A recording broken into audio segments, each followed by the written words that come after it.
अस्सलाम वालेकुम नाजरीन, आप सबके लिए बड़ी अहम और बड़ी खुशखबरी आ चुकी है और बताया जा रहा है कि ईद मिलादुन्नबी 2024 कब होगी।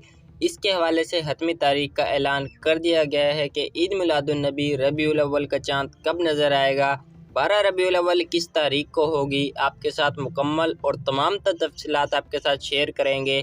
तो इंतहाई बड़ी खुशखबरी भी आ चुकी है हुकूमत पाकिस्तान की जानिब से आप सबके लिए, वो भी आपके साथ शेयर करेंगे। रबीउल अव्वल की फ़ाइनल और हतमी तारीख का ऐलान कर दिया गया है रोयत हिलाल कमेटी के कौंसल्स की जानिब से, तो वो तारीख क्या है वो भी आपके साथ शेयर करेंगे। मगर उससे पहले अगर आप एक सच्चे मुसलमान हैं तो जल्दी से इस वीडियो को लाइक कर दें और चैनल को भी सब्सक्राइब करके ऑल नोटिफिकेशन पर सिलेक्ट कर दें ताकि लम्हा ब लम्हा रहें आप बाखबर। और कमेंट बॉक्स में आकर लब्बैक या रसूलुल्लाह ज़रूर लिखिएगा। अब हम आपको बताते चलें कि रोयत हिलाल कमेटी के कौंसल्स की जानिब से बताया जा रहा है कि चाँद कब नज़र आएगा। इसके हवाले से भी अपडेट कर दिया गया है। महकमा मौसमियात ने हतमी फैसला कर दिया है कि इस तारीख को जो है वो चाँद नज़र आ जाएगा। और ये भी बताया गया है कि इस बार सफ़र का जो महीना है वो 29 दिन का होगा और 4 सितंबर 2024 बरोज़े बुध को रबीउल अव्वल का चाँद नज़र आ जाएगा।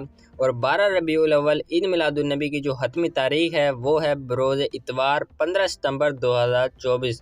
तो जितने भी मुसलमान हैं उनके लिए एक बड़ी खुशी की खबर है। तो तमाम मुसलमान कमेंट बॉक्स में लब्बैक या रसूलुल्लाह ज़रूर लिखिएगा।